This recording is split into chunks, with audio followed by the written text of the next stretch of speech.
Welcome, Neda, and thank you so much for coming up for this interview and sharing.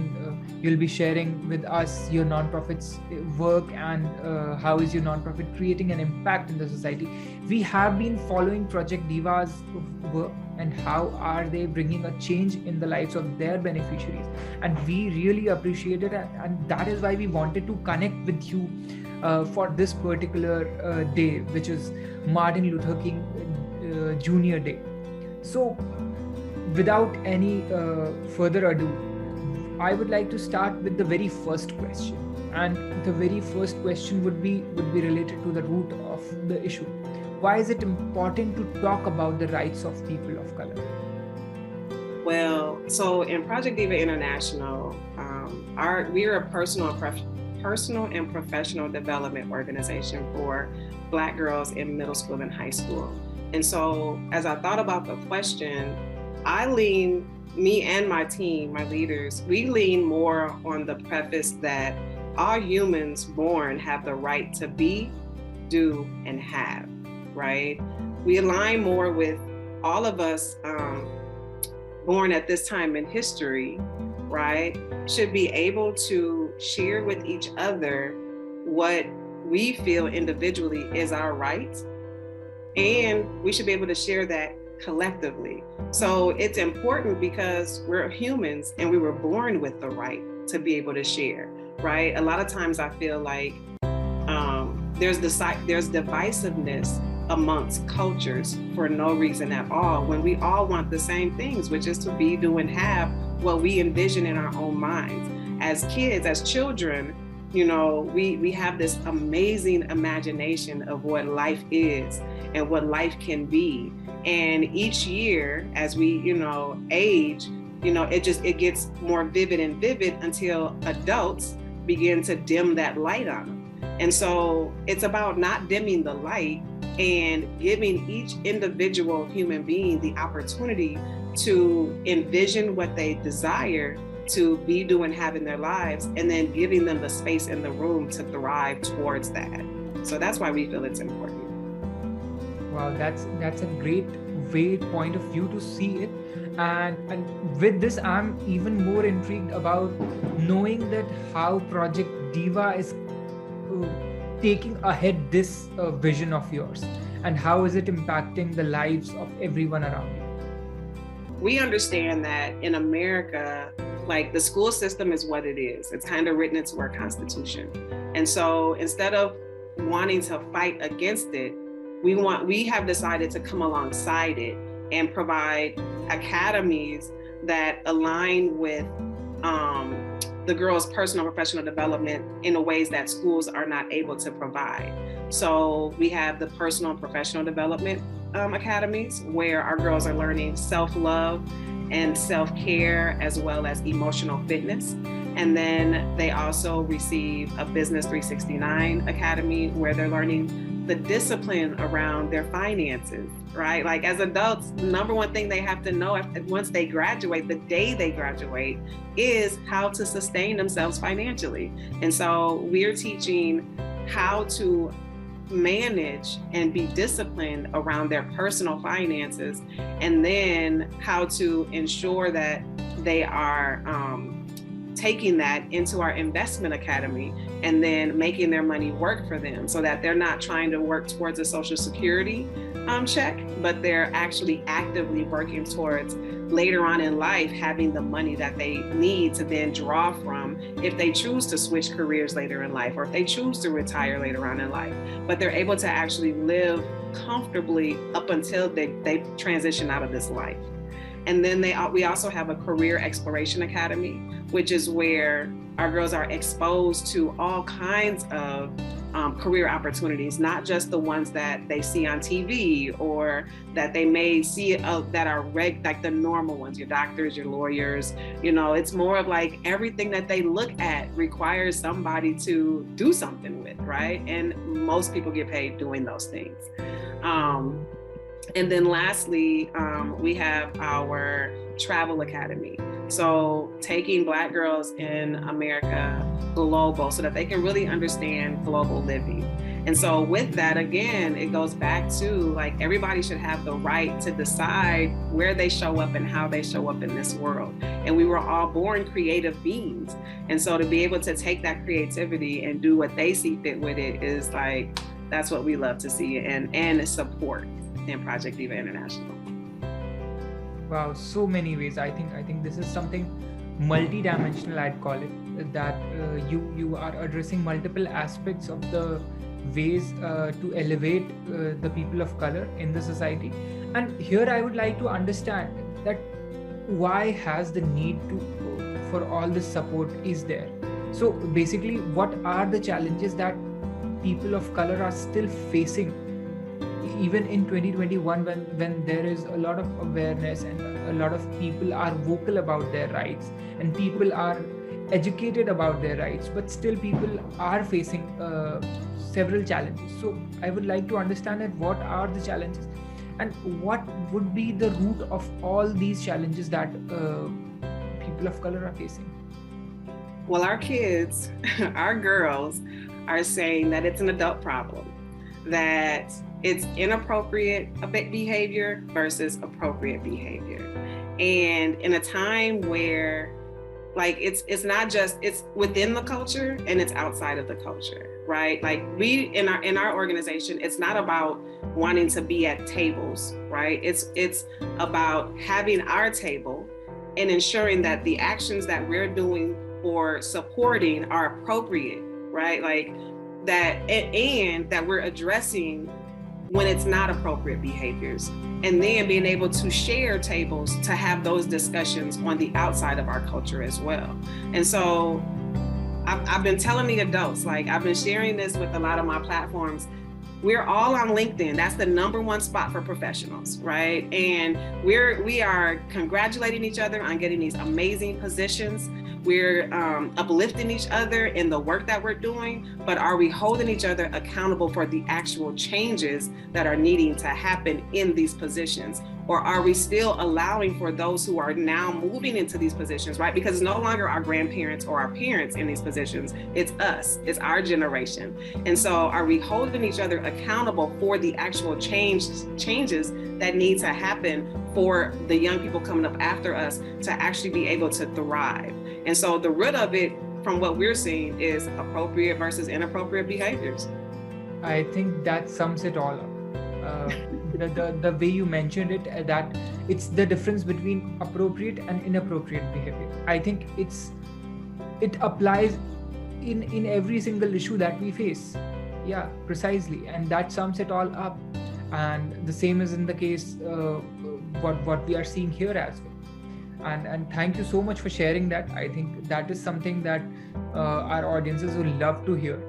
And this perspective is completely new, and thank you so much for sharing, enlightening me as well with this thought that you just shared. And here I would like to a bit move ahead from the topic and move ahead to the situation that we recently faced, the pandemic that we recently faced, that is the COVID-19 pandemic. And most of the nonprofit organizations have a very close and more of a physical interaction with their beneficiaries. Like they are interacting with them on a day-to-day basis in a physical environment.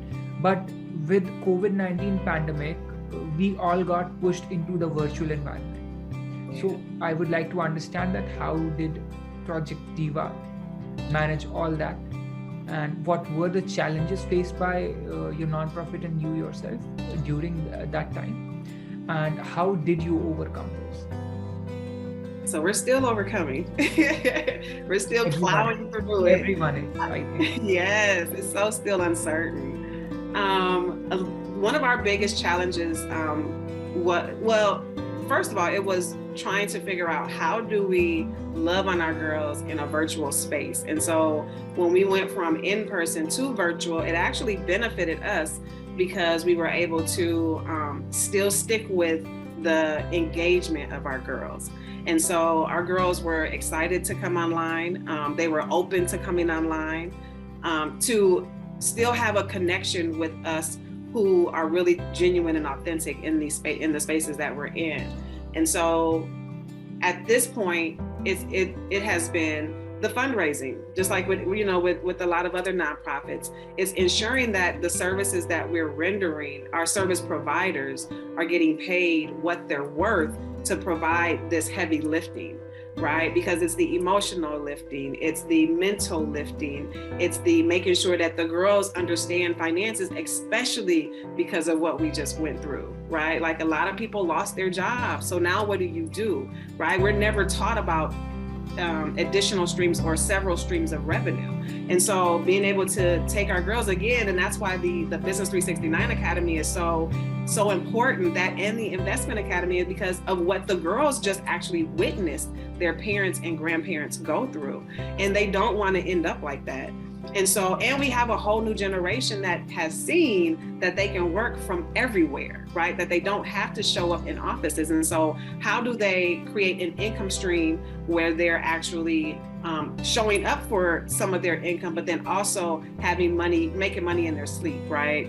And so it's being able to provide these services online, but paying our service providers to be able to do that in excellence, and then also offering quality services to our girls. So in our Investment Academy, a girl is invited in and we pay for their $500 Roth IRA, right? Their first one, so that they can have a group of girls that are their age and between middle school and high school with the adults go through this over a course of a year, so that they can truly understand investment terms. They can truly understand investment vehicles that are options to them. And then they can also learn how to follow their Roth IRA over the course of the year. So at $500 a girl, right? Like that's a quality service that we need to raise funds for, to make sure that we're able to provide that, so that that middle schooler can be really nice to that 30-year-old self of hers, right? So, and once we hand it over, we're secure with knowing that it's second nature, because she's been doing with us for several years,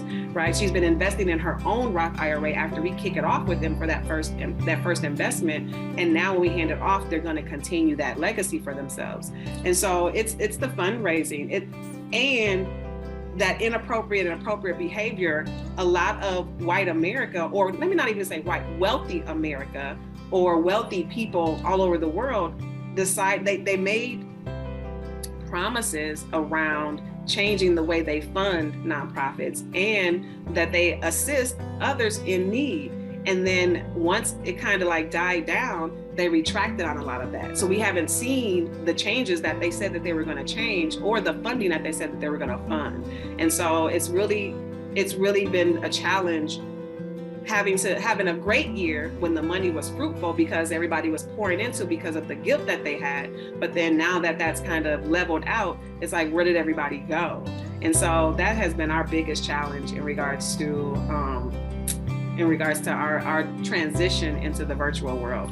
Hope this issue gets resolved as soon as possible. Hope that more and more people come and pour in the funds that you need, and this is something very, very amazing that you're doing. And you're not just supporting the beneficiaries in the present, but you are helping them build their future as well. So this is something that is truly an investment, I'd call a personal investment, and this is an amazing way to build them and build a society as a whole, because once they grow up to become a better person in their lives, they will definitely going to raise a better generation along with themselves. And that is a great thing that your organization is doing, and I'm so happy to be here in the discussion with you. And here I'd like to understand one more aspect, the aspect of the society, because in every individual's life, the society plays a huge role. Who has made people of color the people of color? It's the society. Come on. It is the society. White is also a color. So why don't call them people of color? But instead, so it is all about the society. It is all about the people we live among. So I would like to understand from you that how can society come into the picture and play a vital role for all these people? And Okay, so I'll go step by step. First, let us understand that how can society play a vital role in uplifting the status of all these people. I love just how you framed all of that, because you are so on point. And that's exactly how when I sit back and I be thinking like, why is this so, like, why are people making this so hard when it's not? If we just slow our lives down to pay attention to like what's going on around us, we can definitely see that by each individual, right? We go back to just being human. If each one of us chose to be honest with ourselves about the systems and the narratives that we've all grown up under, right? We've read a lot of the same books, we've all heard a lot of the same stories. We're seeing what's going on around us, but we all have to slow down and acknowledge it first and foremost, that this is really what we've all been raised up under, and choose to create change that is in our realm, right? Like, it's a choice.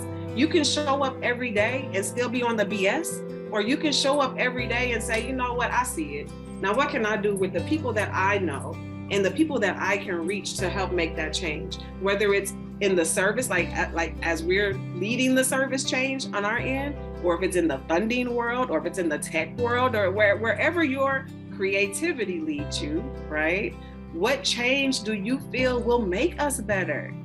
And choose to do it, right? It's not, again, it's no longer on our grandparents or our parents and what they used to do and what they should have did. It's on us at this point.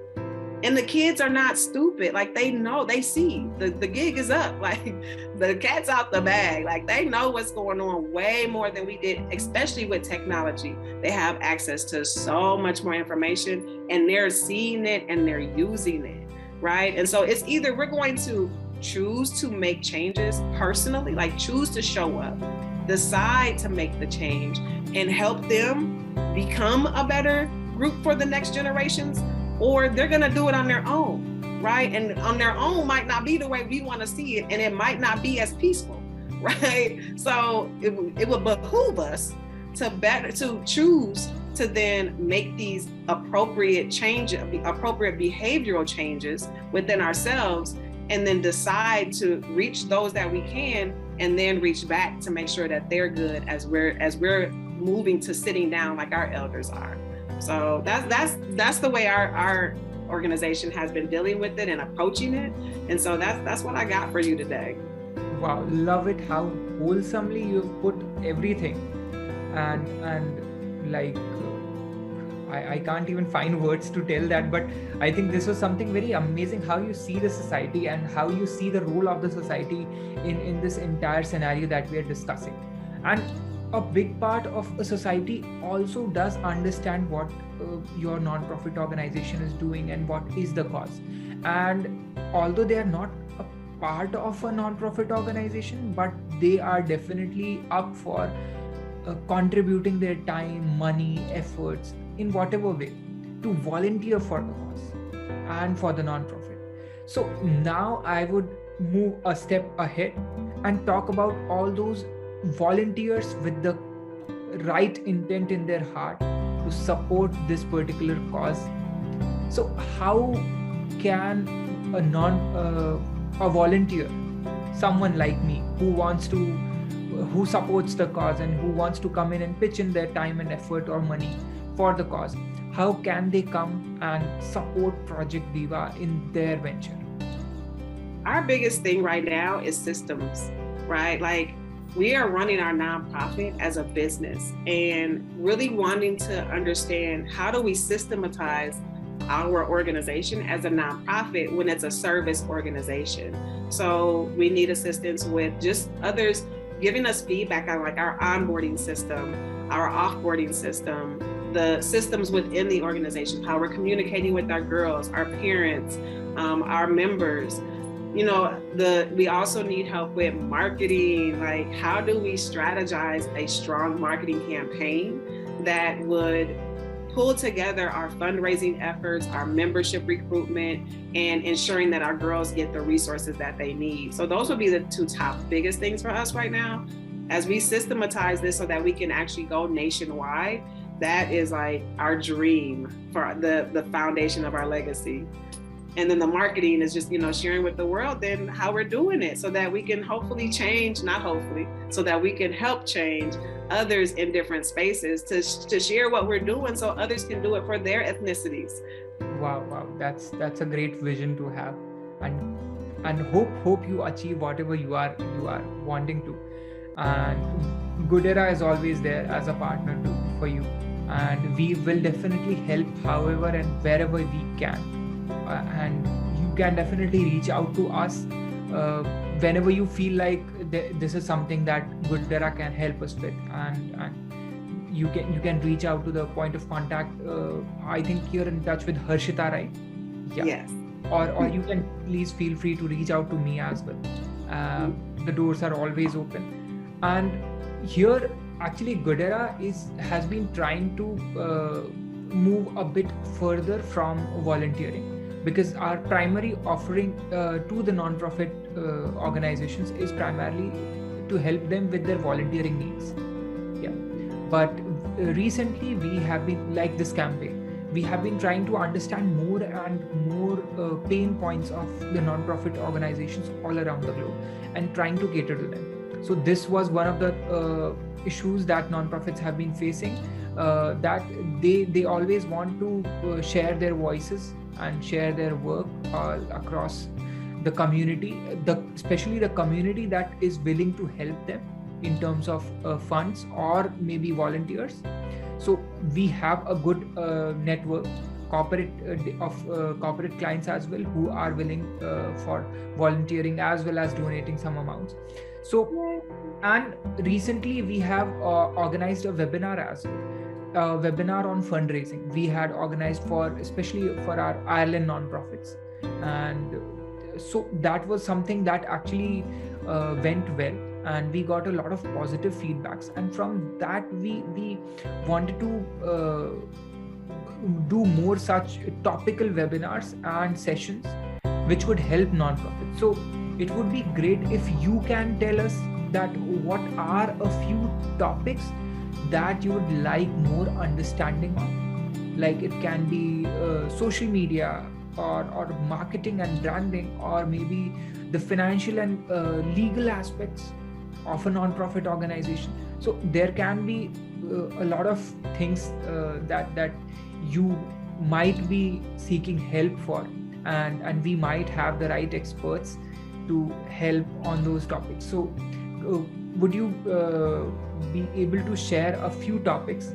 that issues with and that we might be of help? Yes, definitely the marketing strategy. And I think for nonprofits, it's strategy overall. Like a lot of times we're told, for my first 10 years, we've been in this for 14 years, and for my first 10 to 11, everybody was leading us to a business plan, and I could never wrap my mind around, like, how do I do a business plan for a nonprofit? Like I could not wrap my mind around it. And then I actually worked with a Black-led strategy company, and they were like, let's figure out this strategy, and it changed our whole world. And so I think between strategy and like a overall nonprofit business strategy, because a lot of times they move us into this nonprofit world where like we're not supposed to run like businesses, and it's conflicting, right? Like within trying to figure all of that out towards raising money, and then the marketing, like how do you share with the world what you have going on when a lot of funders don't want to give you marketing dollars. And so I think between those two, those are our biggest spaces on our end. And just understanding the funding world, right? Like a funding strategy. It's all around strategy, marketing, funding, and just the overall, like just those strategies for us, I think would take a lot of nonprofits. Yeah, I think nonprofit strategy is something that will cover all the elements of a nonprofit organization, be it promotions, be it the fundraising, and be it the volunteer engagement and management and everything. I guess. Yeah. Mm-hmm. I think that is a great point, and I have duly noted that, and we will keep this in consideration. And so, Neda, those were all my questions. Thank you so much for joining in. If you have anything to share, Or a better way. Let's hear from you a message for all those potential volunteers who will be watching this particular interview. A message for them, telling them that how their bare minimum effort can create such a huge impact in the lives of a nonprofit and their beneficiaries. Absolutely. When you think about, to all of you volunteers out there, when you think about where you can make an impact, is literally making a choice to make the impact and finding your niche, right? That thing that you just love to do. Maybe you have a 9-to-5 and you're cool with the 9-to-5, but there's this love that you have for some industry. Figure out that industry and then go and volunteer your time and your talents, right? Like those are the two most important things that we need as nonprofits, is your passion behind it. Like it's one thing to try to think that you're going to come and save an organization. We don't need saving. We need your passion when you come in to hang out with us to continue to create the legacies that we're creating as nonprofit leaders. So we value you, we appreciate you, and we would love to have you, not just my organization, but all the nonprofits around the world. So that's what I have for you.